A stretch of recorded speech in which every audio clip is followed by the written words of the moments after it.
नमस्ते सर्वांना. आज आपण पॉलिटीचा पार्ट 4 बघणार आहोत. यामध्ये ना ही जी सीरीज आहे ना कंटिन्युअसली 31 जानेवारीपर्यंत चालणार आहे. त्यामध्ये आपण वेगवेगळ्या प्रकारचे क्वेशन्स डिस्कस करणार आहोत. ज्यामध्ये तुम्ही प्रिपरेशन करताना ना कशा पद्धतीनं प्रिपरेशन केलं पाहिजे, कोणत्या पॉइंटवर लक्ष दिलं पाहिजे, कोणत्या पॉइंटवर नाही लक्ष दिलं पाहिजे आणि प्रिपरेशन करताना एखादा क्वेशन आपण रीड केलेला नसला तरी तो कशा पद्धतीने टॅकल करायचा आहे, या सीरीजमध्ये आपण शिकणार आहोत. परंतु अशाच सीरीज आहे ना कंटिन्युअसली 1 फेब्रुवारीपासून ते 31 मेपर्यंत म्हणजे मेच्या एक्झामपर्यंत, मेच्या ज्या लास्ट वीकमध्ये एक्झाम आहे ना, त्या मेच्या एक्झामपर्यंत आपण जी-एसचे सगळे टॉपिकला कव्हर करणार आहोत. त्याच्यामध्ये सगळे क्वेशनचे एनालिसिस करणार आहोत प्रॉपरली आणि त्या दृष्टिकोनातनं एक्झाममध्ये जर क्वेशन आला, ते सुद्धा मुलांना टॅकल करता आलं पाहिजे. या दृष्टिकोनातनं आपण ही मेहनत करणार आहोत. सो तुम्ही याच्याशी जोडले जा आणि दुसरी गोष्ट, तुम्हाला जर याचा फायदा झाला ना, तुम्ही इतर तुमच्या मित्रांना पण सांगावं, जेणेकरून ते पण याच्याशी जोडले जाईल आणि त्यांना एक्झाममध्ये चांगले मार्क्स पडतील. सो कंटिन्यू सीरीज स्टार्ट करूया. आज काही क्वेश्चन आपण डिस्कस करणार आहोत. ते अशा पद्धतीनं जर फॅक्ट म्हणजे प्रिपरेशन करताना ना, तुम्ही एखाद्या पॉलिटीच्या रिलेटेड एखादा कन्सेप्ट वाचत असाल ना, तर अशा पद्धतीनं देखील प्रिपरेशन केलं पाहिजे. कन्सेप्च्युअलाइज तर गेलंच पाहिजे. मग फॅक्ट बेसिसवर आता करंटला जास्त लक्ष दिलं जातंय. तर ते अशा क्वेश्चनवर सुद्धा आपण प्रिपरेशन करताना लक्षात घेतलं पाहिजे. सो पहिला क्वेश्चन ते विचारलेलं काय आहे? 2024च्या एक्झाममध्ये विचारलेला क्वेश्चन आहे 2024 मध्ये. त्याच्यामध्ये काय विचारलेलं आहे? How many delimitation commission have been constituted by the government of India till December 2023. हा क्वेश्चन विचारलेला आहे त्यांनी. Delimitation commission have been constituted by the government of India till December 2023. December 2023 पर्यंत डिलिमिटेशन कमिशन किती प्रस्थापित झालेले, किती इस्टॅब्लिश झालेले होते ना. तर असा क्वेश्चन विचारला म्हणजे हा डायरेक्ट क्वेश्चन आहे. मग प्रिपरेशन करताना आपल्याला माहित असलं पाहिजे होतं की डिलिमिटेशन कमिशन कोणत्या ऍक्ट अंतर्गत आहे. जर तुम्हाला हे माहित नसेल तर हे सांगायचं, डिलिमिटेशन कमिशन बद्दल आहे ना, कलम 82 कलम मध्ये डिलिमिटेशन कमिशन बद्दल सांगितलेलं आहे. आणि दुसरी गोष्ट, 1952 साली पहिलं डिलिमिटेशन कमिशन प्रस्थापित झालं होतं. 1962 साली डिलिमिटेशन कमिशन प्रस्थापित झालं होतं. 1972 साली डिलिमिटेशन कमिशन प्रस्थापित झालं होतं. त्याच्यानंतर 2002 म्हणजे कंप्लिटली 4 वेळा डिलिमिटेशन कमिशन प्रस्थापित झालेलं आहे, रिस्टॅब्लिश झालेलं आहे. सो याचा आन्सर येतं काय? 4. जर तुम्हाला हे माहित असेल ना, तरच डायरेक्ट आन्सर भेटणार आहे. जर माहीत याच्यामध्ये आपण गेस वर्किंग वगैरे इथं चालत नाही. त्यामुळे प्रिपरेशन करताना या छोट्या गोष्टींवर देखील लक्ष दिलं पाहिजे. याचा आन्सर 4 येतं. त्याच्यानंतर नंबर सेकंड क्वेश्चन विचारला होता. 71st कॉन्स्टिट्यूशनल अमेंडमेंट ॲक्ट 1992 साली नाही का कोणती लँग्वेज इन्क्लूड करण्यात आली. सो ह्या लँग्वेजच्या बाबतीत हा क्वेश्चन विचारलेला आहे. तर प्रिपरेशन करताना जे 12 शेड्यूल आहे ना, तर तिथं क्वेश्चन काय विचारलाय? The constitution 71 amendment act 1992 amend the 8th schedule to the constitution to include which of the following language. याच्यामध्ये कोणती लँग्वेज आहे ना 71 कॉन्स्टिट्यूशनल अमेंडमेंट ॲक्ट नुसार आहे ना इन्क्लूड करण्यात आलेली आहे. त्यामुळे काय करायचं, मग प्रिपरेशन करायचं. याचं विचारलं काय जास्त महत्वाचं, ते पण महत्वाचं आहे. Select the correct answer using the code given below. याच्यामध्ये करेक्ट आन्सर आपल्याला लिहायचं आहे. सो आपल्याला माहित असलं पाहिजे 12 शेड्यूलमध्ये 8 शेड्यूल जे काय ना लँग्वेजच्या बाबतीत 8 शेड्यूल जे काय ना लँग्वेजच्या बाबतीत ते काय आहे ते माहित असलं पाहिजे होतं.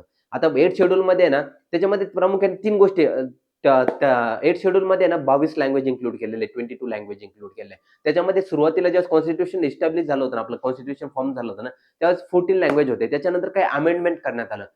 ते म्हणजे 3 अमेंडमेंट करण्यात आलं. म्हणजे 21 कॉन्स्टिट्यूशनल अमेंडमेंट ॲक्ट, त्याच्यानंतर 71 कॉन्स्टिट्यूशनल अमेंडमेंट ॲक्ट आणि 91 कॉन्स्टिट्यूशनल अमेंडमेंट ॲक्ट. म्हणजे 21 आणि 71 किती होतात? 92. म्हणजे असं लक्षात ठेवायचं. 3 ट्रिक सांगतो तुम्हाला. 21 constitutional amendment act, 71 constitutional amendment act, 92 constitutional amendment act.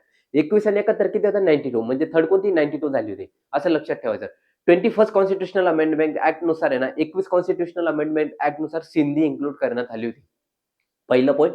Number second point, 71 constitutional amendment act Sindhi नंतर मणिपुरी, कोकणी, नेपाळी म्हणजे याच्यामध्ये 71 कॉन्स्टिट्यूशनल अमेंडमेंट ॲक्ट नुसार 3 लँग्वेज इन्क्लूड करण्यात आले होते. एक मणिपुरी, एक कोकणी आणि एक नेपाळी. या तिन्ही लँग्वेज 71 कॉन्स्टिट्यूशनल अमेंडमेंट ॲक्ट नुसार इन्क्लूड करण्यात आल्या होत्या. त्याच्यानंतर मैथलीच ही याच्यामध्ये आन्सर नाही. त्यामुळं आन्सर 4 जर तुम्ही इलिमिनेट केलं ना, पहिलं आन्सर येतं. म्हणजे इलिमिनेशन मेथड असं आहे. पण इलिमिनेशन मेथडमध्ये आपल्याला थर्ड अमेंडमेंट ॲक्ट माहीत असले पाहिजे. म्हणजे 92 constitutional amendment act, 92 constitutional amendment act. त्यामध्ये कोणकोणत्या लँग्वेज इन्क्लूड कोणकोणत्या लँग्वेज इन्क्लूड करण्यात आल्या होत्या ते आपल्याला माहीत असलं पाहिजे. ते म्हणजे कोणत्या 4? बोडो, डोंगरी, मैथली आणि संथाली. कोणकोणत्या? 92 constitutional amendment act, 92 constitutional amendment act 1992 साली नाही का, कोणती कोणती 2003 साली कोणती लँग्वेज इन्क्लूड करण्यात आली होती? बोडो, डोंगरी, मैथली, संथाली. पण विचारलं काय झालेलं आहे? 71 कॉन्स्टिट्यूशनल अमेंडमेंट ॲक्ट. त्यामुळे काय होतं, मैथली जर तुम्ही इलिमिनेट केलं ना, तर आन्सर काय येतं? फर्स्ट येतं. सो अशा पद्धतीनं प्रिपरेशन केलं पाहिजे. बारकाईनं फॅक्ट बेस थोडं नॉलेज घेतलं पाहिजे. कारण की पार्ट असतात, शेड्यूल असतात, ते बेसिक स्ट्रक्चर ज्या काही गोष्टी असतात ना, त्या खूप इम्पोर्टंट असतात आणि तिथं आता मोस्टली जास्त प्रिफर केला जातोय. आणि आपल्या ज्या बॅचेस तयार होत आहे ना आता करंटला, त्या बॅचेसमध्ये सुद्धा बारकाईने सगळ्या गोष्टी एक्सप्लेन करण्यात आलेल्या आहे. सो आता थर्ड क्वेश्चन आहे. थर्ड क्वेश्चनमध्ये सांगितलेलं काय माहिती आहे का? Which of the following statement are correct about the constitution of India? याच्यामध्ये आहे ना 3 स्टेटमेंट दिलेले आहे कॉन्स्टिट्यूशन ऑफ इंडियाच्या रिलेटेड. त्याच्यामध्ये कोणते स्टेटमेंट हे करेक्ट आहे? त्यामध्ये त्यांनी पहिलं स्टेटमेंट सांगितलेलं आहे, power of municipalities are given in the part 9A of the constitution of India. Municipality महानगरपालिकेच्या रिलेटेड आहे ना एक महानगरपालिका हे कुठे इन्क्लूड करण्यात आले, कोणत्या पार्टमध्ये इन्क्लूड करण्यात आलेली आहे, ते 9A मध्ये असं पहिल्या स्टेटमेंटमध्ये सांगितलेलं आहे. सो ते स्टेटमेंट राईट आहे का रॉंग आहे? ते राईट आहे. त्यामागे रिझन काय? जे 12 जे आपले पार्ट दिलेले आहे ना कॉन्स्टिट्यूशनमध्ये, त्या पार्टमध्ये 9A मध्ये कंप्लीटली म्युनिसिपालिटीच्या रिलेटेड दिलेलं आहे. तर आपल्याला 3 गोष्टी 9, 9(1) आणि 9B कळलं का? 9, 9(1), 9A आणि 9B या 3 गोष्टी माहीत असल्या पाहिजे. 9 म्हणजे काय? पंचायत. कळलं का? 9A म्हणजे काय? म्युनिसिपालिटी आणि 9B म्हणजे काय? Cooperative society. या 3 गोष्टी इथं क्वेश्चन फ्युचरमध्ये जर पडला तर तुम्हाला सांगता आलं पाहिजे. मग त्या 9A कोणतं आहे? महानगरपालिका, म्युनिसिपालिटीज. हे पहिलं हे जे काय राइट आहे. Number 2 emergency provision are given in the part 18 of the constitution. इथं सॉरी 0 झालेला आहे. Part 18 of the constitution. हे रोमन अंकामध्ये लिहिण्याच्या ऐवजी मी डायरेक्टली अंक लिहिलेले तिथं. पार्ट 18 कॉन्स्टिट्यूशन पार्ट 80 मध्ये काय इमर्जन्सी प्रोव्हिजन रिलेटेड सांगितलेलं आहे. तर आपल्याला ते माहीत असलं पाहिजे हे राइट आहे का रॉंग आहे? हे राइट आहे. कारण की पार्ट 80 मध्ये कलम 352 टू 360 कलम 352 पासून 360 पर्यंत पार्ट इमर्जन्सी प्रोव्हिजनच्या रिलेटेड आर्टिकल आहे, कलम सांगण्यात आलेले आहे. सो हे पण राइट आहे. त्याच्यानंतर थर्ड स्टेटमेंट काय सांगितलेलं आहे? Provision related to the amendment of the constitution are given in the part 20 of the constitution. अमेंडमेंटच्या रिलेटेड जो कलम आहे ना, ते कशामध्ये पार्ट 20 मध्ये सांगितलेलं आहे. तर पार्ट 20 मध्ये आहे का ते लिहिलेलं आहे? हो आहे. एक्झॅक्टली करेक्ट स्टेटमेंट आहे आणि हे डायरेक्ट क्वेश्चन विचारलेले आहे. हे जर माहीत असेल ना, तरच आन्सर लिहिता येणार आहे. जर माहीत नसेल ना, तर आन्सर लिहिता येणार नाही. आता खाली जर त्यांनी डायरेक्टली सांगितलेलं इथं एलिमिनेशन मेथड इथं यूज पण करू शकत होतो. बट आता फ्युचरमध्ये जर असे क्वेश्चन विचारले त्यांनी ओन्ली 1, ओन्ली 2, ओन्ली 3, ओन्ली 4 तर आपल्याला अशा स्थितीमध्ये ना आपल्याला जर डायरेक्ट माहिती असेल ना, तरच आन्सर येऊ शकतं.